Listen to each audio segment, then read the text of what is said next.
आदाब दोस्तों। आज बात करते हैं अपने व्यूअर्स के बारे में जो मेरा यूट्यूब चैनल देखते हैं उनके बारे में। वो कितनी पैनी नज़र मुझ पे रखते हैं और मेरी एक एक बात याद रखते हैं। मतलब कभी भी टोचन देने का मौका वो छोड़ते नहीं। मैंने 31 दिसंबर 2023 को एक वीडियो जारी किया था, वो किछोचा नगर पंचायत में सभासद की पिटाई कांड के बारे में।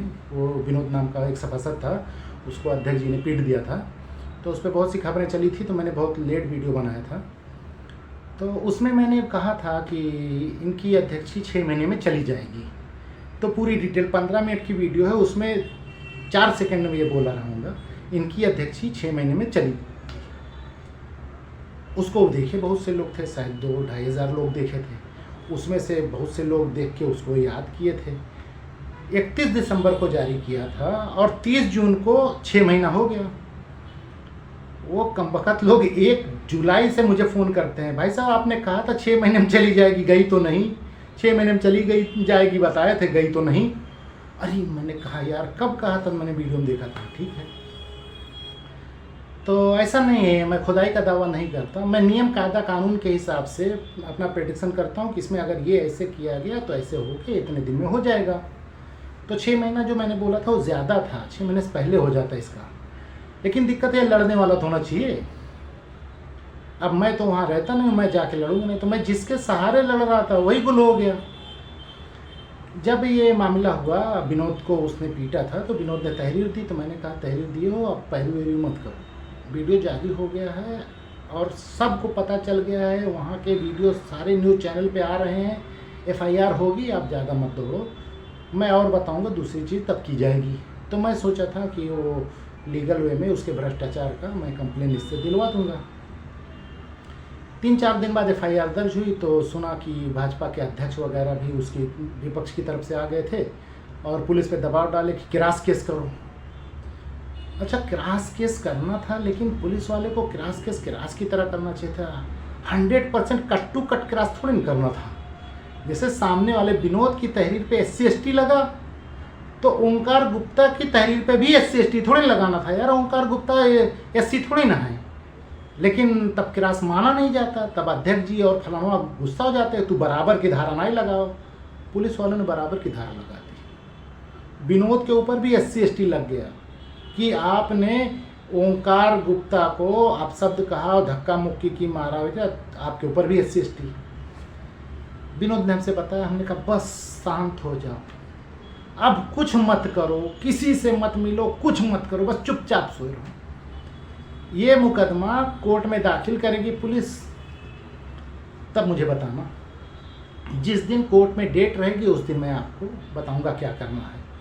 अब उसमें एक शरीफ नाम के भी सभासद थे, उनका भी था, और इससे लोग मिलते तो इसने 2-4 लोगों से कहा, तो कोई वहाँ लोकल का दलाल टाइप पत्रकार है, उसने कहा अरे शाहिद मुनीर के चक्कर में पड़ गए हैं, वो इन्हें इसे घुमाए के फिर आए थे, कुछ हुई भी नहीं करी। ये बेवकूफ़ को लगा कि सही कह रहा है पत्रकार, और लोग जो हैं सही कह रहे हैं, हाई कोर्ट चला जाऊँ, केस हो जाएगा, केस हो जाएगा। अरे मैंने कहा केस कराना ही नहीं है इसको, ना केस कराना है ना लड़ना है, इसको यूज़ करना है। ऐसे अवसर ना इंसान की ज़िंदगी में कभी कभी आते हैं। विनोद के ज़िंदगी में तो जीवन में कभी नहीं आएंगे, अम्बेडकर नगर में भी शायद किसी के जीवन में ना आए जो ये आया था। मैंने उसको समझाया था, वो चला गया हाई कोर्ट, और हाई कोर्ट में रिट की, वो केस हो गया मुकदमा, सब उसकी जान ही निकल गई। मैंने इससे कहा था कि जिस दिन डेट रहेगी तो जाके हाजिर हो जाना। नियम ये है हमारे यहाँ भारतीय नियमावली में, जो अब तो भाई अब बदलने बोलने में बड़ी दिक्कत होती है। भारतीय दंड संहिता थी, अब भारतीय न्याय संहिता, न्याय प्रणाली पता न का हो गई। उस पर भी एक वीडियो बनाऊँगा, उसमें बड़ी आपत्तियाँ मुझे हैं, लेकिन ठीक है। तो ये जो भारतीय कानून है उसमें एक नियम है कि जब कोर्ट में डेट लगती है तो उस दिन जाना पड़ता है, हाजिर हो। तो उसमें धाराएं रहती हैं, ज़मानत वाली होती हैं, गैर ज़मानत वाली होती हैं। तो आपका वकील खड़ा होता है, कहता है सर ज़मानत दे दीजिए। ज़मानत वाली होती है जज ज़मानत दे देता है, और ज़मानत वाली नहीं होती जेल भेज देता है, फिर हाई कोर्ट से कराओ। मैंने विनोद से कहा था कि जिस दिन सुनवाई रहेगी उस दिन जाके खड़े हो जाना जज साहब के सामने बिना वकील के। जज साहब देखेंगे तो अब वहाँ कहेंगे आप बिल का अप्लाई कर दीजिए, तो हमको नहीं करना है, हमको साहब वकील ही नहीं, हम लड़ना ही नहीं चाहते, हमें आज देख के मैं फैसला कर दूँ, सजा दे दो। जज कहेगा महा बेवकूफ़ है, अरे नहीं लड़ना मैं सरकारी वकील देता हूँ। कहते कुछ करने नहीं हमको साहब, हमें ये नोटिस गया, हम बड़ा दुखी हैं, हम आए हैं आज हमें महाराज जेल भेज दो, मार डालो, फांसी दे दो, छोड़ दो, जोर करके दो, पढ़ लो हमें कह दो। जज साहब एक बार जब पढ़ेंगे ना उसको तो उनके होश उड़ जाएंगे।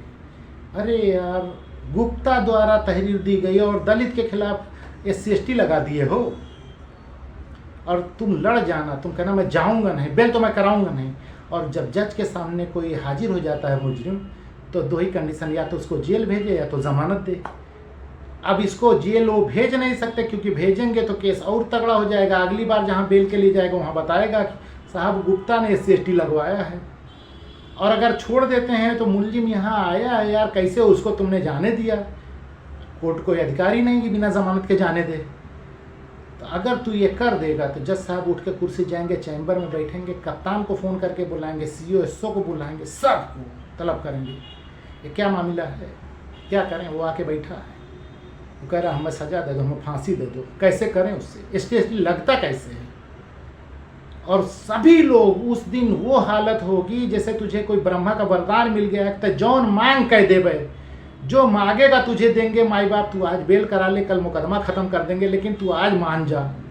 सब लोग तेरे पीछे पीछे टहलेंगे कि तुम मान जाओ, भगवान मान जाओ। उस दिन जो तू चाहेगा करवा लेगा। तो उसको गिरफ्तार करो, जेल डालो, उसकी धारा बढ़ाओ, उसने हमको मारा है, उसको जेल डालो, उसकी नगर पंचायत अध्यक्ष ही सस्पेंड करो, उसके ऊपर गबन का मुकदमा दर्ज करके उसको गिरफ्तार करो। सब करते उसी दिन, क्योंकि इसका कोई जवाब नहीं था। गुप्ता तहरीर पे SC/ST कैसे लिख लिए भाई? ये भारत में कहाँ लिखा, कौन आर्टिकल संविधान या कौन दंड संहिता में लिखा रहा कि कोई सामान्य जात का व्यक्ति किसी दलित पे SC/ST की FIR करा लेगा? SO और जो CO हैं उसको तो ऐसा टांगा जाता कि शायद जीवन में कभी नौकरी पर ना आते। यही वीडियो है जो मैंने निकाला था। अब क्या कर सकते हैं, जब उसने हाई कोर्ट से रिट कर दी तो सब खत्म हो गया। फिर मैं उसके ऊपर भरोसा नहीं कर सका कि उसको लेके लड़ा जा सकता है या उसकी मदद करें इस टाइप से। कोई कहीं से भी पैसा पाता है तो कहीं भी जाके रिट कर देता है, कुछ भी अनाप शनाप बिना देखे हुए। तो मैं तब से बैठ गया था। फिर मैंने अपने हिसाब से चालू किया उसकी जांच पड़ताल करने की, नगर अध्यक्ष क्या क्या करता है। तो बहुत से ऐप मिले हैं, अब बहुत जल्दी उसका क्रियाक्रम हो जाएगा। जैसे वो जो टेंडर निकालता है तो टेंडर परिहार कारण से निरस्त करता है, उसके बाद फिर नया टेंडर निकालने से पहले पुराने टेंडर का पैसा वापस नहीं करता जो धरोहर से रहती है, ये भी अपराध है। और एक चिट्ठी की बैकडेटिंग वाला भी एक प्रकरण है।